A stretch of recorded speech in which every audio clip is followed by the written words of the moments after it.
Bonjour, aujourd'hui je vais vous montrer un exemple de Symfony 4 avec Webpack.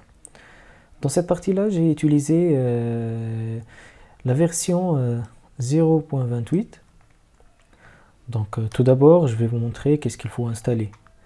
Donc comme vous le voyez ici, donc il faut installer avec Compose Require Symfony Webpack encore bundle, ou bien il suffit seulement de écrire Composer Require encore. Donc l'installation de ce bundle va vous générer un dossier asset qui contient aussi deux dossiers, le dossier CSS qui va contenir tous les fichiers CSS et un dossier JavaScript qui va aussi contenir tous les fichiers JavaScript avec un fichier app.js, celle-là je l'ai ajouté, et aussi app.css. Mais ici, j'ai travaillé avec SCSS. Donc, aussi pour utiliser SCSS au lieu de CSS seulement, donc il suffit aussi d'installer le Sass Loader. Donc, ça existe déjà dans la documentation, mais c'est pas le but de cette vidéo-là. Donc, puis, aussi, il existe un fichier dans Package, donc webpack encore.yrml. Donc ça contient le chemin de dossier qui va contenir le build de la partie JavaScript et CSS. Aussi, il existe ce fichier-là, c'est les fichiers de configuration. C'est un fichier très important, donc on va le voir. Donc ici, comme vous le voyez, c'est le chemin de build. Donc aussi, c'est le même chemin aussi. Donc puis, l'entrée, add entry ici. C'est l'entrée de notre petit projet de JavaScript. Ici, comme vous le voyez, vous pouvez ajouter plusieurs entrées. Donc ici, donc on peut ajouter app2 et on va mettre la même partie ici. Donc add entry, app, mais il faut mettre app2, cette partie-là. Car cette partie-là, c'est pour app. Donc pour l'autre partie, où est le fichier? Donc on peut ajouter plusieurs entrées. Ici, les autres, donc je ne vais pas les expliquer car cette vidéo-là, c'est une introduction pour Webpack. Donc, qu'est-ce qu'il y a aussi? Donc, c'est bon. Aussi, si vous voulez, par exemple, utiliser Bootstrap et tout ça, donc il suffit de l'installer. Mais comment il faut installer, par exemple, Bootstrap ou jQuery ou d'autres bibliothèques pour l'utiliser dans cette partie? Donc, tout d'abord, il faut faire cette commande-là, yarn install. Donc, si vous n'avez pas yarn, donc il suffit d'avoir Node.js, puis yarn ou bien même npm. Moi, j'utilise yarn. Donc, il suffit maintenant de lancer cette commande-là, yarn install, pour avoir ce dossier-là. Le dossier node module. Donc, il va contenir toutes les bibliothèques JavaScript qu'on va utiliser ou installer. Donc, comme vous le voyez ici, donc il existe plusieurs. Donc, Font Awesome, Bootstrap aussi, je l'ai ajouté. Comme vous le voyez ici, donc ça va contenir tous les parties pour JavaScript et CSS. Donc maintenant, je vais vous donner un exemple. Qu'est-ce que j'ai fait dans ce petit projet-là? Donc on va le lancer. Donc Symfony, c'est le start. Et pour le lancement de Webpack, il suffit de lancer yarn watch. Donc il existe des commandes pour lancer le serveur pour yarn. Donc désolé pour Webpack. Donc il existe dans ce fichier là, package.json, qui contient qu'est-ce qu'on a dans yarn. Par exemple ici, j'ai installé Bootstrap, j'ai installé jQuery, Popper.js, le Sass pour l'utilisation de SCSS et tout ça. Donc ici, il existe les commandes pour lancer les scripts. Ici, c'est pour le dev server, pour le serveur de développement aussi. Watch, c'est lorsqu'on fait des modifications sur les fichiers CSS ou bien JavaScript. Donc il va recompiler les fichiers pour l'afficher directement. Et aussi, il existe la production. Donc maintenant, je vais utiliser AirWatch maintenant.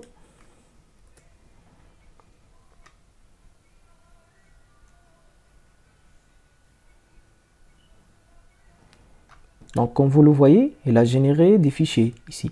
Donc runtime.js, vendor.app.css, vendor.app.js, app.css et app.js. Donc tous ces fichiers-là existent sous public. Ce sont les fichiers pour le build de la partie Webpack. Mais comment on peut relier le contenu de Webpack et aussi Twig? Donc ça va être dans cette partie-là. Par exemple, si on va ajouter l'app.js dans la totalité de projet, donc il suffit d'ajouter cette partie-là pour les links, donc c'est pour les CSS, donc encore un trait link tags, donc app, et pour les fichiers de JavaScript, il faut ajouter cette partie-là. Donc encore un trait script tags app pour les scripts. Par exemple, si je veux, j'ai créé un fichier JavaScript que je veux l'utiliser seulement dans une partie, par exemple, qu'est-ce que j'ai maintenant ici? Donc, je vais l'utiliser donc sur Home seulement. C'est pas l'afficher pour pour la totalité du projet. Donc, il suffit aussi donc d'avoir ici et on ajoute, par exemple, je vais ajouter app2. Donc, il suffit d'avoir s'il y a des fichiers CSS et des fichiers JavaScript, donc il suffit de prendre cette partie-là et on l'ajoute ici. Mais la seule différence, c'est app2. Et aussi pour les fichiers JavaScript.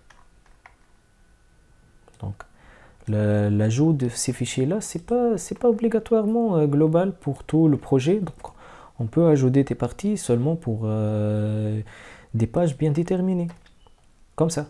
Mais n'oubliez pas la configuration pour avoir une nouvelle entrée.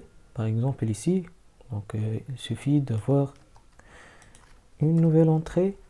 C'est app2 et le fichier c'est app2 ou bien n'importe quel nom, par exemple home.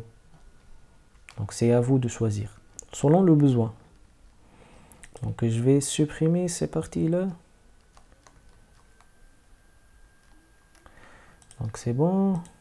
Et pour cette partie là,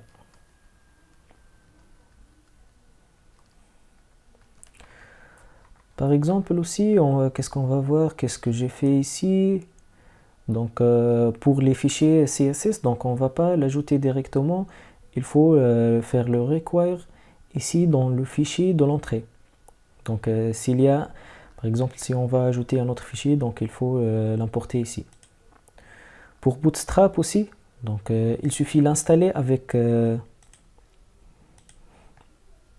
yarn add bootstrap, puis il suffit de l'importer aussi pour l'utiliser. Donc c'est très facile. Donc je pense que Webpack va mieux organiser la partie front pour JavaScript, CSS, même les images.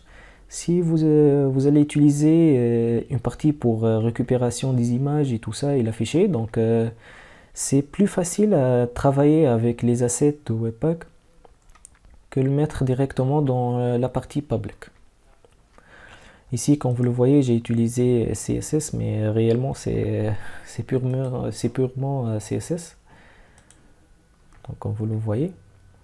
Et aussi, donc, qu'est-ce que j'ai fait? Donc, j'ai rien fait dans app, mais j'ai créé un fichier form.js que j'ai utilisé.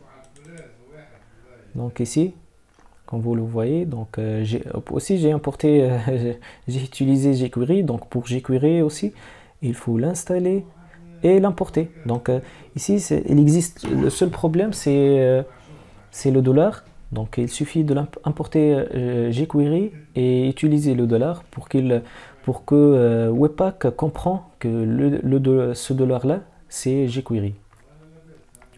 Donc c'est tout. Qu'est-ce que j'ai fait? Donc j'ai fait un peu de CSS et une petite partie pour le JavaScript avec une petite fonction de Ajax. Donc comme vous le voyez ici, c'est une fonction pour mettre on/off sur un petit bouton. Donc on va faire le test. Où est le projet? Donc le projet, il est là. Donc c'est pas un grand projet, mais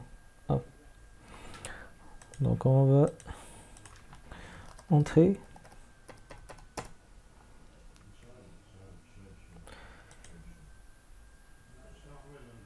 Donc cette partie là, donc c'est avec Webpack.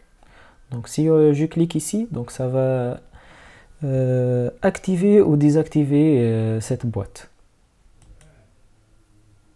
Donc c'est bien, donc ça fonctionne. Donc il n'y a pas de problème. Donc c'est tout pour cette partie. C'est une petite introduction pour Webpack et une petite démonstration qu'est-ce qu'on peut faire avec Webpack. Maintenant, j'ai essayé d'installer Webpack avec Symfony 5, mais j'ai trouvé quelque chose différent que j'ai travaillé avec Symfony 4. Donc j'ai trouvé une version 1. Quelle est la différence entre Webpack que j'ai utilisé avec Symfony 4 et ce Webpack là? C'est l'utilisation des stimulus. Donc comme vous le voyez ici, il existe le dossier A7, mais ça ne comprend pas app.js seulement. Il contient contrôleur avec contrôleur.js, bootstrap.js, contrôleur.json. Ce sont des dossiers, des fichiers qu'on va utiliser avec Stimulus. Donc j'ai fait une petite recherche avec pour Stimulus. Donc c'est une bibliothèque JavaScript qui a une syntaxe bien déterminée, un peu différent pour qu'est-ce qu'on a travaillé avec JavaScript native et aussi avec jQuery. Mais ça me paraît un peu simple. Donc on peut l'utiliser et aussi elle peut faciliter quelques tâches. Donc je pense que c'est bon pour aujourd'hui. C'est une introduction sur Webpack et Stimulus. Donc la prochaine vidéo va contenir une partie avec l'utilisation de Webpack et Stimulus en même temps. Donc à bientôt.